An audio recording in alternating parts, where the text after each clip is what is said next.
That's good. We're pretty much at game time, aren't we? Yeah, 3 minutes. And it's Scott. Yes.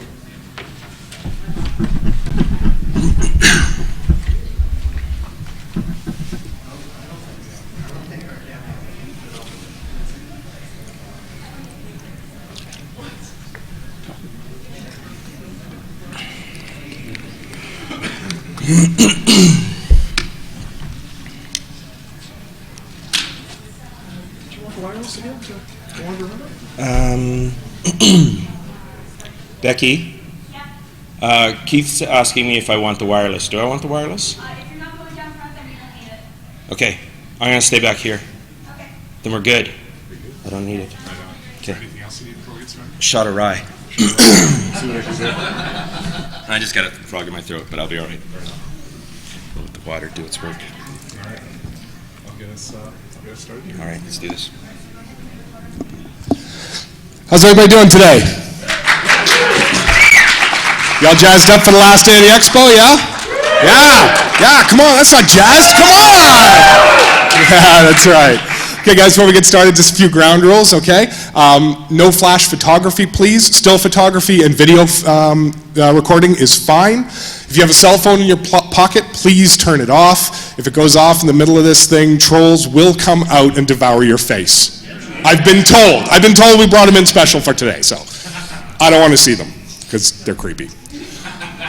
Also, guys, on the way out of the room, we will have some guest survey forms to fill out so you can tell us how awesome this panel was. Every survey you fill out and hand in to somebody who's wearing a shirt just like this gets you entered into a draw to win tickets for next year's Expo. Okay? So everybody sit back, relax, and I'll turn you over to Mike here. Thanks, Keith. Thank you. Thanks for coming out on Sunday morning. I know that this is always, it's like Sunday morning, first panel. I always feel like I might just have 2 or 3 people and we'll just go for coffee. But I'm glad that, you guys were able to come out. This is cool. I just lost power. There we go. Every now and again, I guess I have to slap it. A few things about what this, I guess I should tell you who I am. Mike Pershon, it also says it there. I'm with the Department of English at MacEwan University, and most of what I do at these events, I don't really get to teach in my class. Like occasionally I get to put in something like War of the Worlds, H.G. Wells' War of the Worlds, as the novel in my intro literature class. Or I get to teach a course with our fine arts campus on adaptation, and that allows me to talk about stuff like science fiction. And I do a course on world literature where I get to talk about Beowulf, but to talk about aliens and Beowulf together, I have to come to an event like this, and so I'm always glad to get the opportunity. I want to say a few things about what this isn't before I get started so I don't disappoint anybody. This is not going to be an evaluation of which of the Aliens movies is the best, nor why they think Alien 3 perhaps sucks, or why Alien Resurrection is probably best understood, as a friend of mine on Twitter has said, as fan fiction. It's not going to be, I'm not referencing outside the trilogy for the most part. It might happen extemporaneously, but I have no intention of going there. And I'm using the special edition of the third film because my memory of the theatrical release is fuzzy at best, and when I went to rewatch it, prepping for this, I remembered why I didn't want to rewatch it, and I went to the special edition of the third film. So if I'm referencing that and you're like, wait, that didn't happen in the theatrical, I understand. And it will have nothing to do with Prometheus, and that has nothing to do with, that's okay, yeah, if you hate it, then you're happy. If you love it, just know I enjoyed it and haven't watched it rigorously. Like, I haven't sat and watched it with sort of a, you must do something with the alien canon. I was just like, okay, Ridley Scott, here's your movie. Go ahead and do whatever. And maybe I was just really tired when I watched it, but I enjoyed it. But this is not going to be about that. Instead, this is just a look at how, I think almost by complete coincidence, I don't think you can say that there was any intention on the filmmakers' parts, just given, firstly, that we have 3 completely different directors, and then the third film went through so many script iterations. There's no way we can say that somebody at the outset said, what the Alien series will be is another take on Beowulf. But there are ways in which the Beowulf poem and what it does informs Aliens, and Alien 3 in terms of what they're doing with their themes, with their settings, some of what's going on. I think it just enlarges our understanding of it. And if nothing else, it gives us an opportunity to have a comparison between, what gets rendered in Zemeckis' animated feature as this icon of machismo, the hero as kind of individual, comparing that with Sigourney Weaver breaking that new ground, so much of what was talked about last night at Aliens Exposed, where, I remember reading a book about movies you could show to your church youth group, because I used to work with kids and youth, and there was all these movies you could and you couldn't watch, and the reason you shouldn't watch Alien and Aliens wasn't because something came out of John Hurt's chest, or because there would be all this gore and stuff. You shouldn't watch it because Sigourney Weaver, as Ripley, was taking male roles that are essentially male roles that only men should have. And this was a book that was back in the 80s, and I remember in the 80s going, "You got to be kidding me," right? But that's indicative of how outside the norm it would be to have not just a woman taking agency, but a woman packing heat and doing it in a way that was nothing like, Carrie Fisher, when you go back and you look at the Star Wars movies, you can see she's the only one who can do a crack shot. It's almost like Han Solo got lucky with Greedo at certain points. But Carrie Fisher can shoot. Well, she can't shoot. Princess Leia can shoot, right? But still, Lucas removed a lot of her agency in the film. She was still relegated to some of the traditional roles that a woman would have. It was radical for the 80s, but it wasn't nearly as radical as what was going on with Sigourney Weaver and the Alien franchise. And I think that comparison alone is a very interesting one, where you take a very traditional male heroic type and you put a woman in that space. This isn't just quick transposition, though, where it's like dress a woman up in a man's clothes. This is definitely a shift that brings the gender along with it, that doesn't lose that. It's not just chicks with guns with Sigourney Weaver. So those are the things that I think are of interest here. I'll get on with this because otherwise I'm just going to be prattling the whole time. And I'm going to do my best to save time at the end for us to have a conversation. This whole thing began when I was doing some of my graduate coursework,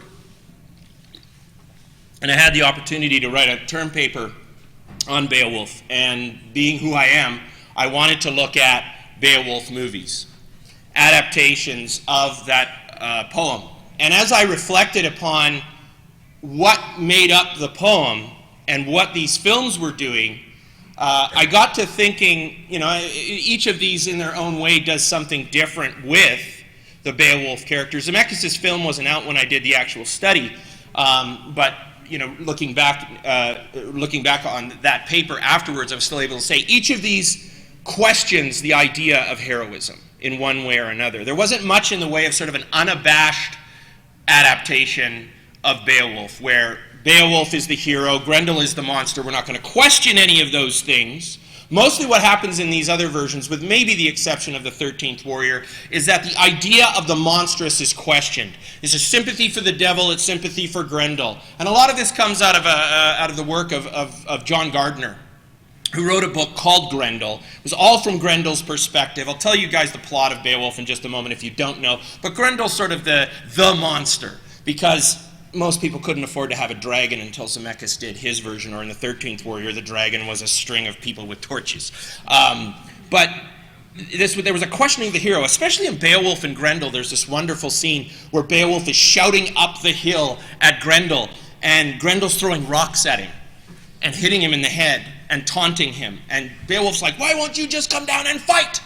And he has to get everything translated because Grendel speaks this proto version of whatever they're talking, and he calls back down because I don't have a problem with you.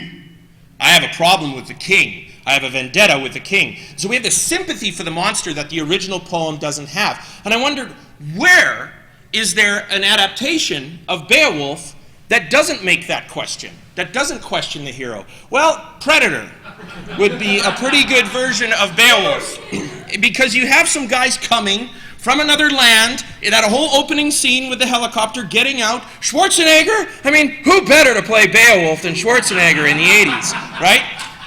And he comes to this land that is plagued by some sort of monster that nobody can deal with except for him and his team, and then they go in and they all nearly die. And finally, in almost a way where the Predator becomes both Grendel and Grendel's mother,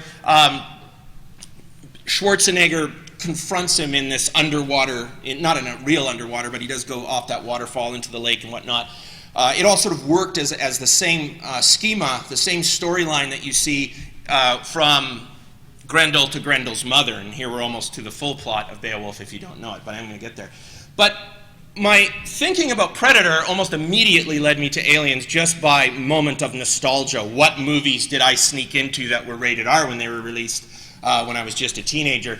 And Aliens was one of them. I will never forget the trailer for Aliens. The first trailer I saw for Aliens was soundless. It was just this strobe, all those strobing scenes. And so we were just seeing flashes in the theater and wondering, what am I watching? And then the sequel to Alien, we all lost our minds. So that's really burned into my imagination. And Aliens alone works the plot line of Beowulf. We could just do that. And I really, for the longest time, that's all I went with, was Aliens was like a version of Beowulf. Now, for those of you who don't know Beowulf, is anybody who doesn't know Beowulf?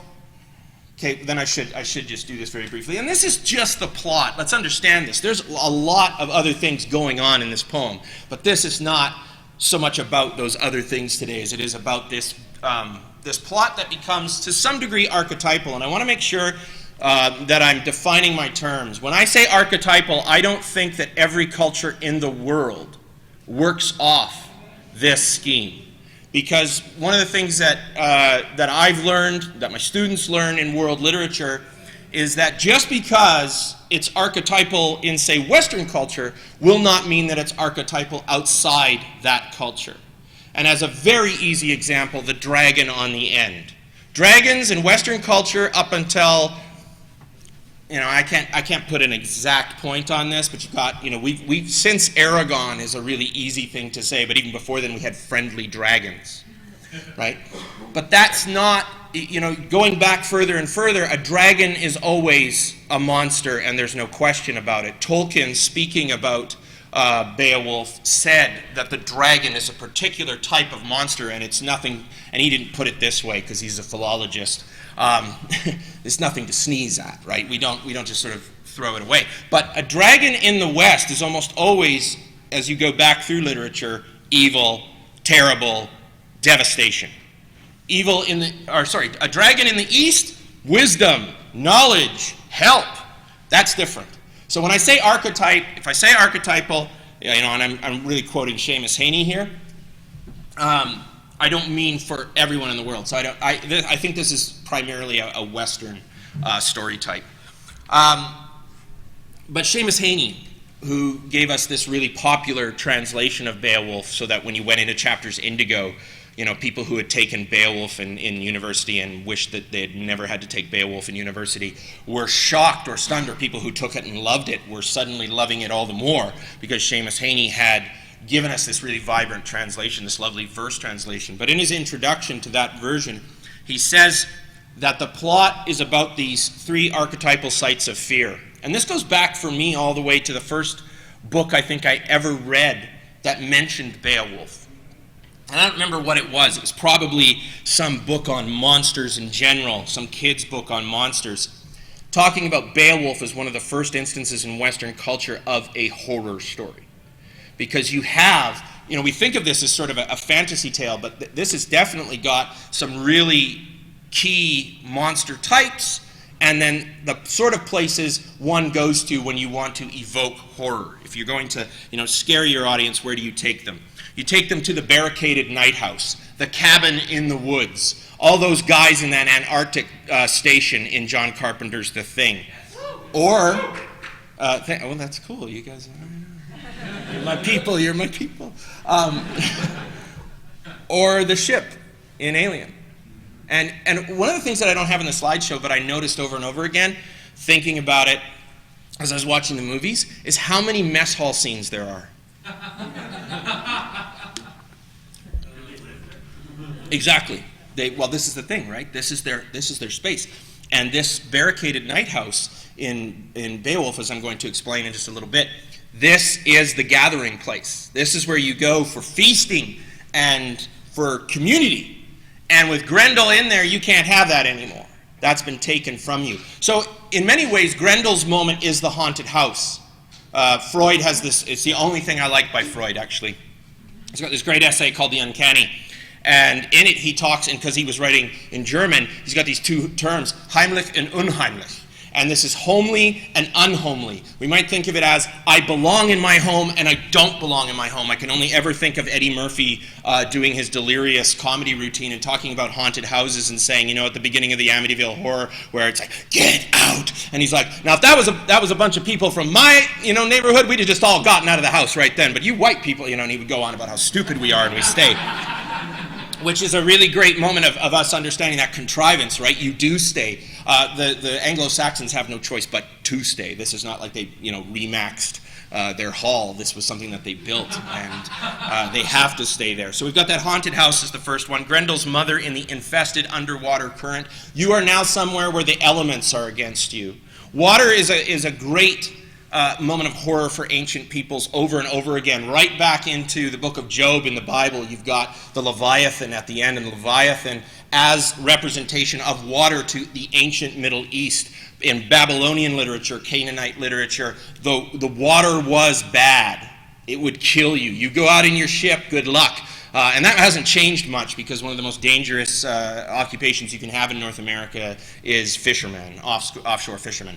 And so the imagination of the water as a place that can kill you just through storm, or the fact that beneath that surface, I don't know what's down there. I don't have scuba gear, in an age like this. So what resides beneath the murk, especially in the kind of lake that Grendel's mother occupies, because it's that still, stagnant water that can have that scum on top. I don't know what's down there. It can jump out at me, right? So any sort of horror space where we're now out where something could happen to us, out in the woods. We've left civilization, and this is what's great about the poem, is that you read them leaving civilization to go out into the dark.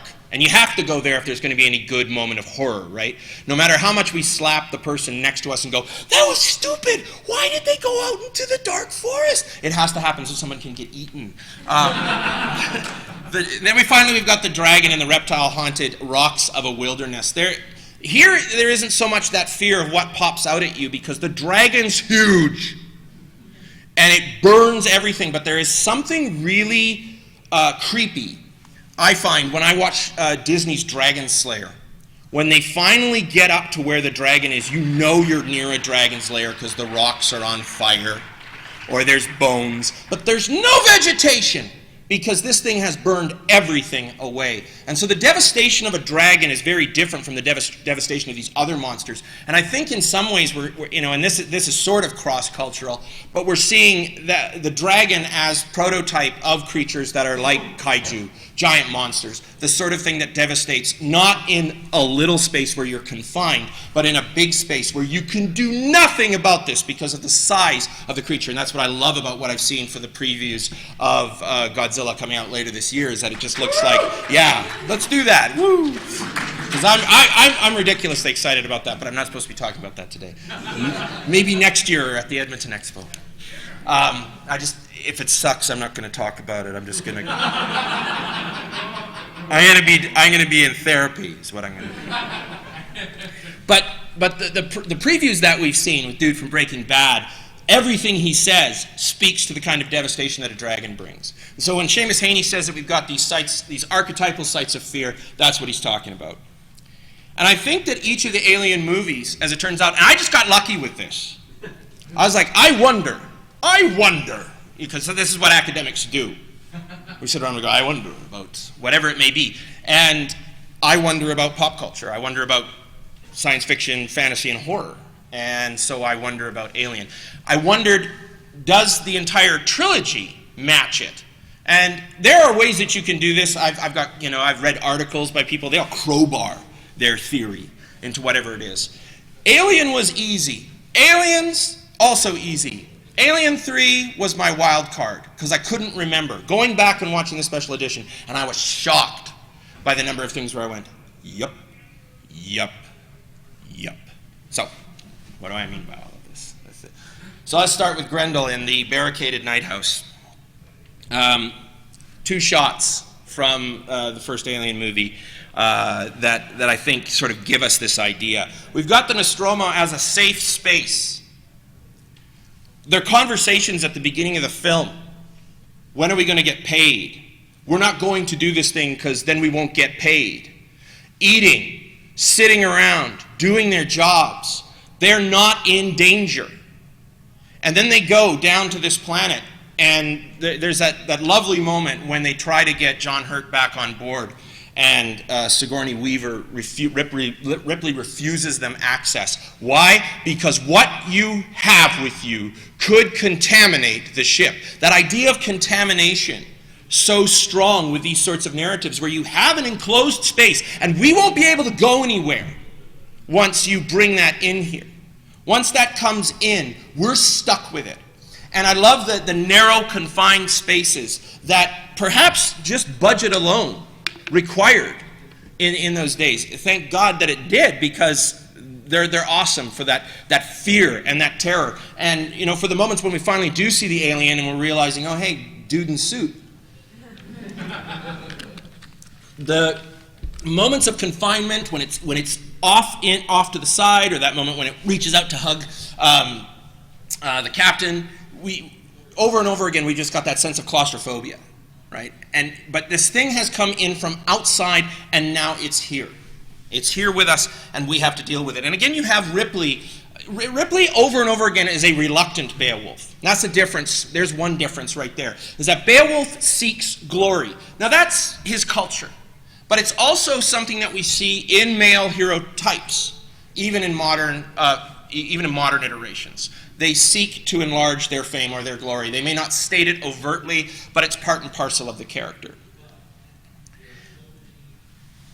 For Tolkien, he's the guy that rescued Beowulf from an existence in Anglo-Saxon grammar.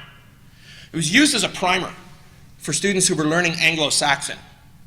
And I can tell you, in departmental meetings and the conversations about where Anglo-Saxon is going in the university, if all Beowulf was a reading primer for people studying Anglo-Saxon, nobody would be taking it. We'd be losing it shortly, because that's one of the first things that people are going to cut when they're looking at cuts to their departments. It becomes a non-essential.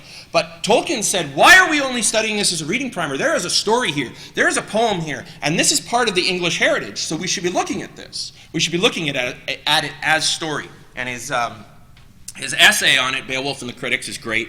And later, in fact, this next month, May, finally, his translation of Beowulf will be released so that we will all be able to read it. And from what I understand, yeah, it's awesome. From what I understand, it's very good. I haven't had a chance to look at it because I've been looking at student papers, which are just as good.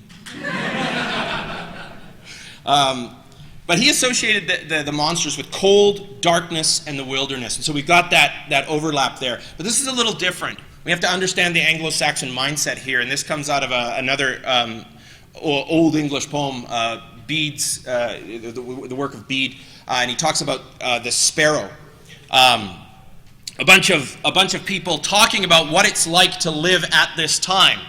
What is it like to live in this world, in the Anglo-Saxon world? And they said, it's a little bit like if a sparrow flies into the meeting hall, into the warmth and the light. And I love this image.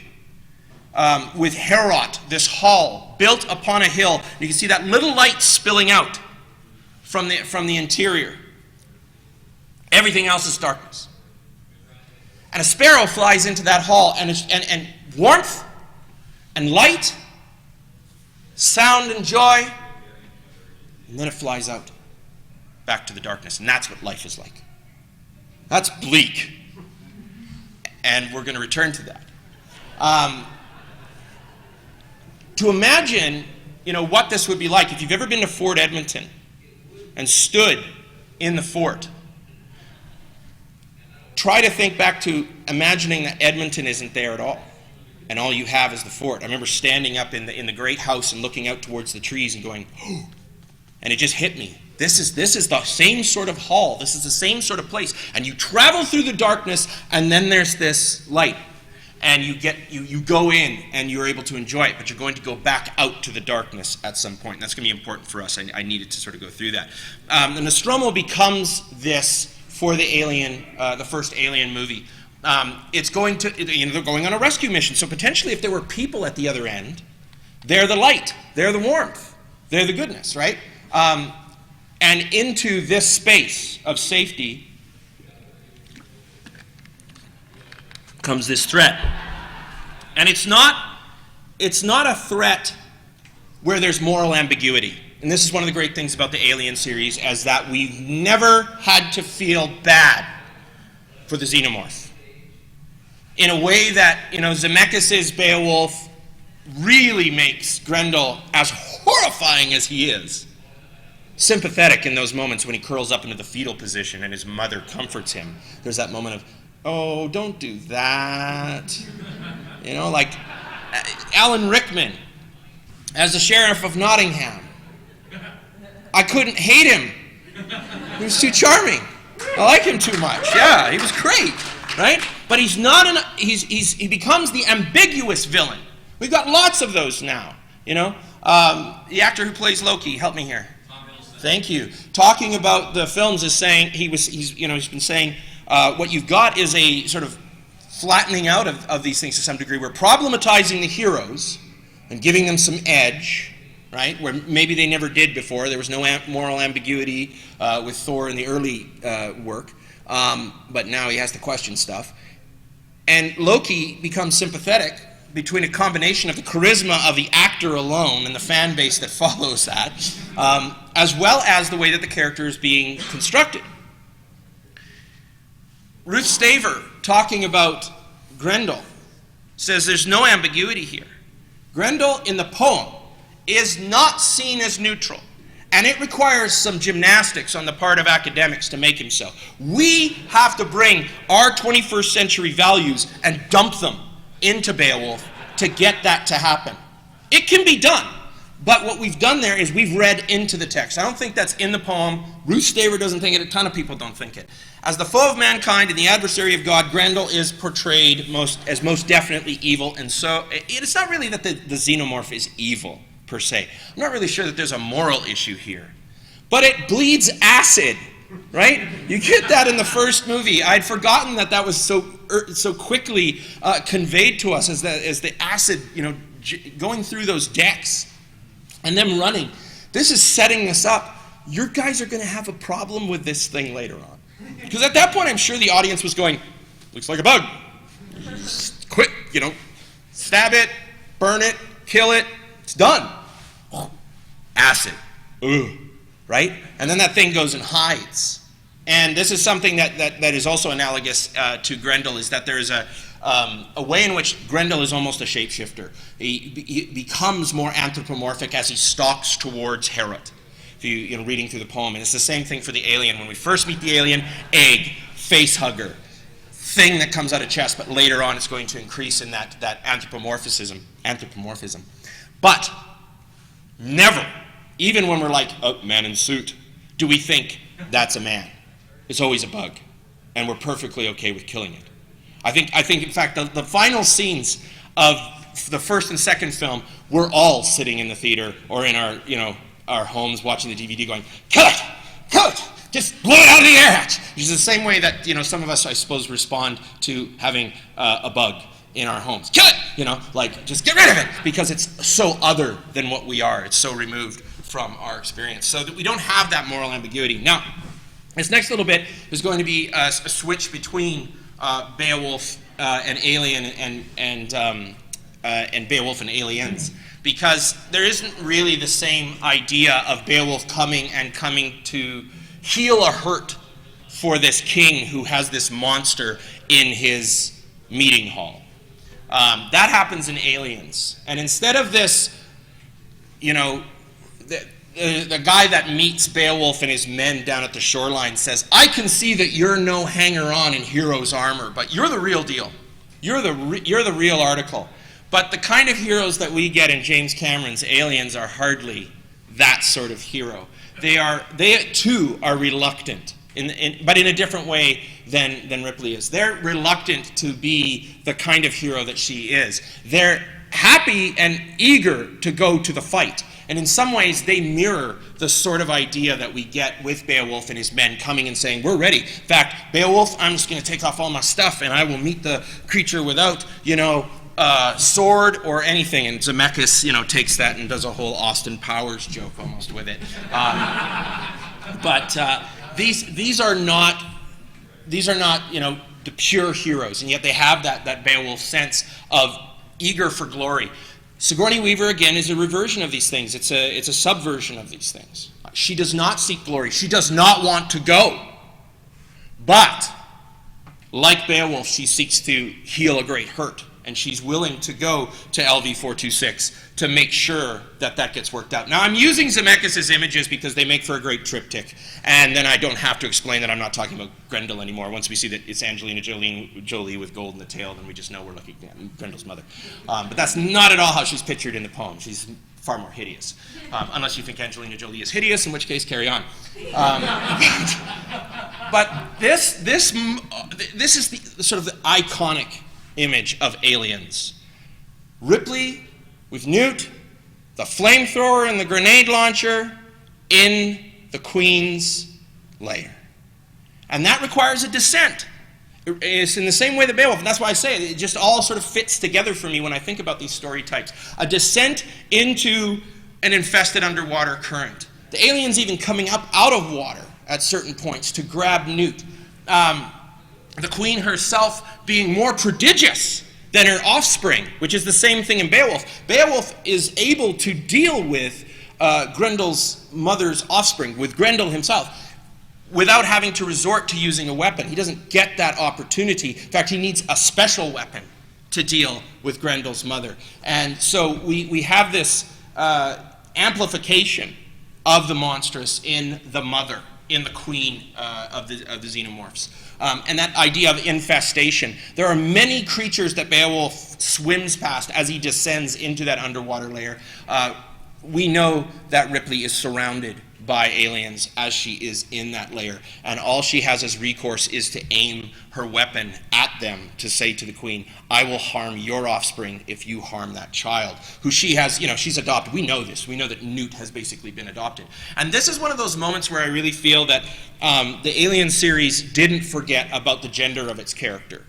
It doesn't reduce that to now you're barefoot and pregnant, but it doesn't remove it either. It doesn't put all of Ripley's value in there, but it's not just shuffled off to the side as something that doesn't need to be part of the equation. And I think that's very laudatory, as it's not a reductionist approach to this. It's just, again, a switching, a transposing of male attributes and character type to Ripley. They had to change that first script when they decided that they were going to cast a female in Ripley's role. It got altered. And that has this echo that goes all the way down through the series. Ripley threatening the eggs and threatening the Queen's offspring echoes Grendel's mother's rage over the loss of her child. And again, we don't want to put too much there, except to say that for just about any species, progeny is important, and that the mother will protect the young. We see this in nature, and that's being utilized both in the original poem and then in Aliens as well. And then finally, the one that's probably been the most surprising for me, because again, I had already formed up that it was easy to think about Alien 1 and Alien 2 as these corollaries to Beowulf. But the third one was problematic for me because I knew that the xenomorph didn't get dragon-sized. So where's the dragon, right? we're obviously in a reptile-haunted rocks of a wilderness of all the planets, and they're always crummy planets, right? Like, you want to talk about the warm space that you get to go and hide inside? No matter how infested the interior of the station is on LV-426, it's better than being outside, right? You've got to get back inside after you go outside on these planets. They're not ready for human habitation. And worse than all of these, we're on a prison planet in that last film. So it just gets set up right away. This is going to suck worse than any of the previous films. Not in a sense of quality, but this sounded wrong. Felt like I had a misplaced modifier. Because the dragon in Beowulf is, again, this is a Godzilla-sized problem. This is something that burns and destroys everything, right? And in terms of reciprocity, like you've got Grendel wants to come into the community because he's an outcast. Grendel's mother wants revenge for the killing of her son. Those, in some ways, we can sort of say, okay, well, the action that's committed, it sort of meets what is perceived by the monster as a slight to them. But in this last one, this is straight up where Tolkien takes that moment with Smaug. That one little, thief coming into his lair results in the destruction of a town. The dragon realizes that one cup has been stolen from the horde and unleashes fury and destroys, the countryside, lays waste. So there's this idea of the devastation doesn't match the transgression. But that's not what we get in Aliens. We get the same sort of storyline. We've got similar plot. These movies are, to a large degree, formulaic.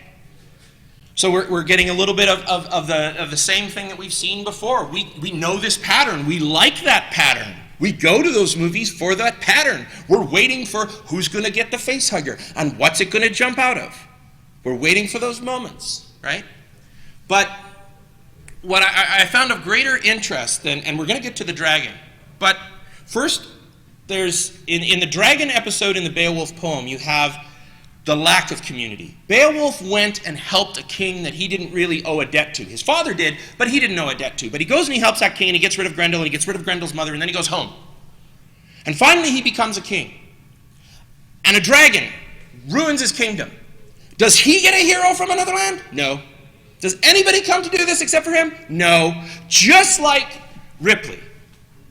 Really? Again? This is sort of like the whole Die Hard Bruce Willis thing, right? Except we buy... For some reason, we buy this more than we do with him. How does this keep happening to you and Jack Bauer? She is alone, though, and the movie sets this up right away. It was the thing that many, many people were outraged against because, they killed Newt. And they killed her right away, and we didn't even get to say goodbye. That's how invested we are with those characters, right? But more importantly, she's alone. And that autopsy scene, oh my gosh, Sigourney Weaver in that scene.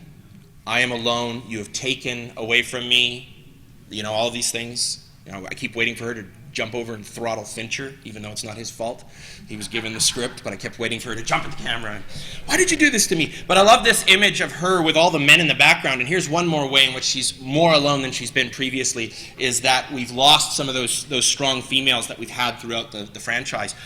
It's her and a bunch of men, and men who don't want her there. They don't want a woman around, right? They've chosen to be part of this weird prison cult. And so she is as alone in some ways as Beowulf is, because he goes to fight this thing. He takes some of his men with him, and they're like, we're too scared to go inside. And one guy, Wiglaf, says, come on, the king gave us our armor, we should step up. And he's the only one to go in. And Ripley's Wiglaf is the leader of this weird cult, Dylan. And again, we've got that reluctant hero. Over and over again, this reluctance, this subversion of these original ideas.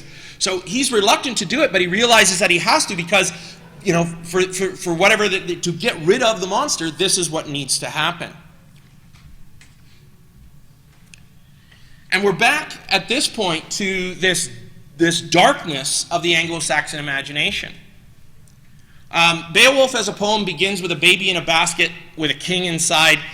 He's an awesome king, and an awesome king in Anglo-Saxon society meant that you wrecked mead halls and broke benches and smashed people with shields and swords. And he was that. And then he died. And at the end of the poem, we're about to see the same thing has happened all over again. A great king has come. There's Beowulf. He's a great hero. He serves when needed, and when there's nobody to serve, he'll still go. But he gets mortally wounded in the battle with the dragon, and he dies. But his story gets preserved at the very least. I mean, even with all of these grieving Danes and a funeral pyre, there is a memorialization, a glorification of the action which has occurred. I'm just going to skip this because this is more of sort of the grief. One of the very final lines in the poem, right? Slavery and abasement, heaven swallowed the smoke. This is what lies in wait for these people now that their king is gone. That's bleak. Bleaker still is Ripley's end. Because she not only dies alone, but she will die unremembered. Because there's no way that the Weyland-Yutani Corporation is going to say, there was this woman and she gave her life for a whole lot of people. Because she realizes if the xenomorph gets out, if they go and they weaponize this thing, then there's a dragon. Then there's something that is as big and as terrible as a dragon. Because if you've got the xenomorph loose, we've seen this in the way that the series got played with outside of the trilogy. How bad that was going to be. And a friend of mine, a writer by the name of Dan Sawyer, this is his idea. This Ripley is not only a subversion of the heroic mode for so many other reasons, but for this. Not only did she seek glory, but she won't get it at the end. Nobody's going to remember. And there's that, this is really cold moment right at the end of the movie where you hear her lines from Alien, where she's transmitting to say, this is the log of the Nostromo, and you realize, oh no, this story will never be remembered within that fictional world. So she dies, sacrifice similar to Beowulf's, but not remembered, to wipe out this dragon, to make sure that it doesn't get out and doesn't do what it could. So we've got about 3 minutes for questions. And I'm going to hang around afterwards. So if you want to chat to me, we'll go outside, and we'll make sure that we're off to the side so that we're not in the way, so that we don't get in trouble. Go ahead. I'm just curious. Sorry, did you say that into the mic? Sure. Hello. Yeah, I was just curious. Have you seen the movie Outlander? And Yes, I was wondering yes. what your reactions to that was. It was fun in a campy way. I like anything with Ron Perlman in it when Ron Perlman's in it. I don't know what else the actor could have done after getting beaten black and blue and bloody in Mel Gibson's Passion of the Christ, but go and play Beowulf in a movie to try to get some distance. But no, I'm not. That's not Mel Gibson in the Passion, whatever. This is more about an actor's career, and so he goes and he does this movie, which is like this pure science fiction version of Beowulf, unabashedly so. I think anybody who knew the Beowulf poem would be sitting there in the theater going, "Oh, okay, yeah, gotcha." It's a fun movie, but it doesn't have a lot. I tried to look at it with a rigorous eye, and I'm like, nope, just fun movie. So sadly, there's not a ton going on there. I think it's mostly just that's actually what you could say about it is it's a good example of just taking the Beowulf poem, slapping the science fiction aesthetic over top of that, and then putting it in, just leaving it in its medieval context to some degree. But it doesn't do nearly as much in terms of bringing things, doing that sort of transposition that we see with Ripley in Alien. I'm wrapping it up, and I'm going to stand outside if you would like to talk with me afterwards. So I will get set, and if you would like to talk, chat, ask me some questions, I'll be outside. Thanks a lot for coming this morning.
Well, for a lot of people, that's the way it is, because you know, it's the sort of thing you're forced to.